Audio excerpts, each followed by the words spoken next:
Dan yang ingin saya bahas malam ini juga beberapa malam ke depan, yaitu sebab-sebab yang mensunnahkan kita sujud sahwi. Ya, kita tahu bahwa ada sujud sahwi di dalam sholat.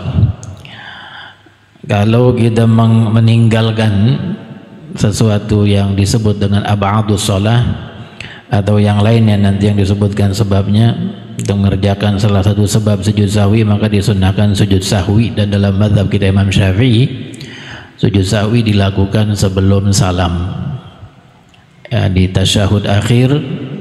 Setelah selesai baca tasyahud dan salawat sebelum salam, maka itulah waktunya kita sujud sahwi jikalau disunnahkan sujud sahwi. Dan ulama kita menyebutkan di antara sebab sujud sahwi yaitu meninggalkan sunnah yang disebut sunnah ab'ad. Sunnah ab'ad ini cuma dua, yaitu tasyahud dan qunut. Tasyahud dan qunut itu disebut sunnah ab'ad. Tasyahud dengan rentetannya berikut salawat, dan qunut beserta rentetannya berikut salawatnya.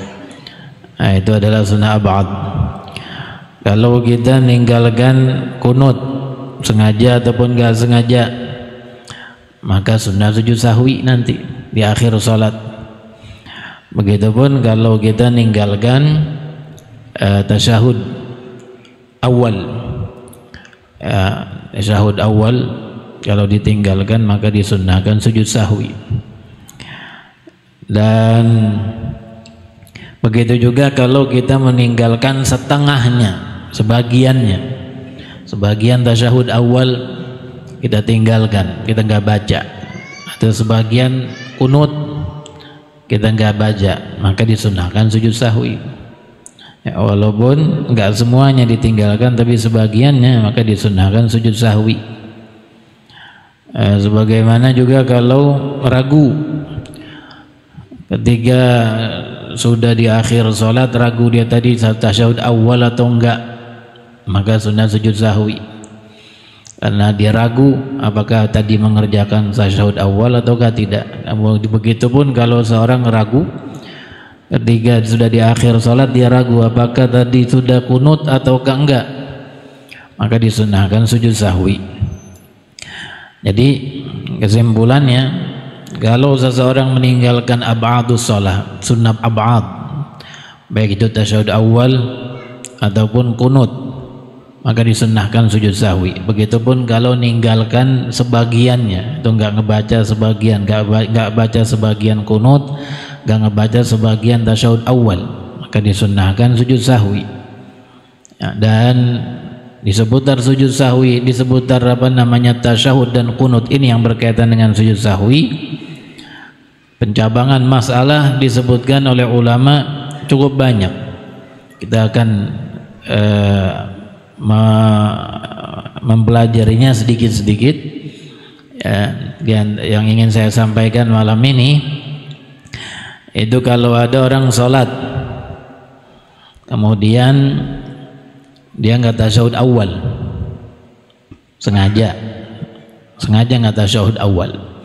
Jadi habis sujud yang kedua, di rakaat kedua dia langsung berdiri untuk rakaat ketiga, baik sholat maghrib atau sholat isya atau sholat asar atau sholat zuhur.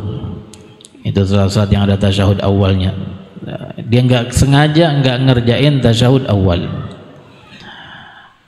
Dan ulama bilang kalau yang mengerjakan itu si imam atau yang sholat sendirian, maka karena sengaja dia tidak dikerjakan tasyahud awal itu, kalau dia sudah berdiri tegak maka dia nggak boleh lagi balik.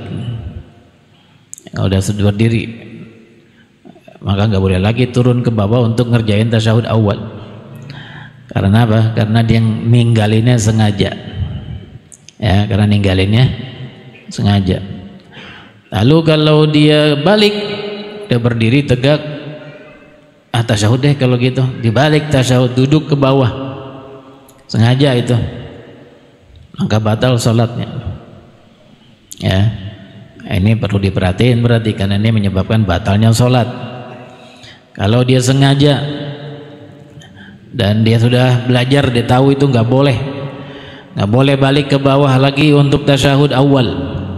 Karena apa? Karena tadi waktu dia ninggalin tasyahud awal sengaja emang nggak mau tasyahud awal. Maka ketika sudah berdiri kemudian dia kembali sengaja untuk tasyahud awal, duduk kembali, maka batal sholatnya. Itu tentang tasyahud awal.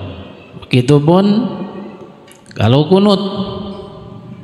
Kalau ada di antara kita sholat subuh, nggak kunut langsung aja sujud di rakaat kedua habis i'tidal, sami Allah liman hamidah rabbana lakal hamdu, selesai dia sengaja nggak mau kunut, langsung aja sujud. Kalau udah sujud lalu kemudian berubah pikirannya, kunut sengaja bangun untuk kunut dan dia tahu itu nggak boleh, maka batal sholatnya. Karena tadi ditinggalkan kunut dengan sengaja. Maka kalau ditinggalkan dengan sengaja lalu sudah sujud, nggak boleh balik lagi ke atas, nggak boleh balik lagi ke atas. Ya tinggal sujud sahwi aja nanti, begitu. Ya, saya ulang lagi untuk pemantapan. Kalau ada seorang meninggalkan tasyahud awal dengan sengaja, ini digarisbawahi, sengaja, bukan lupa tapi sengaja. Kalau sudah berdiri tegak, maka nggak boleh dia balik lagi ke bawah. Ya, kalau dia balik lagi ke bawah untuk tasyahud awal dengan sengaja, maka batal sholatnya. Begitupun kalau kunut. Kalau ada orang sudah sami Allah liman hamidah, sudah salat subuh di rakaat kedua, dia sudah dipikirnya nggak mau kunut, langsung aja sujud, lalu dia sujud sengaja ninggalin kunut, maka nggak boleh lagi balik ke atas untuk kunut. Ya, karena ninggalin kunutnya dengan sengaja dan sudah dalam posisi sujud. Kalau dia balik lagi untuk kunut, maka batal sholatnya.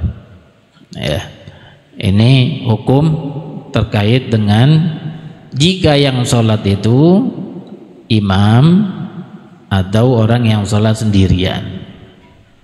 Kalau makmum gimana?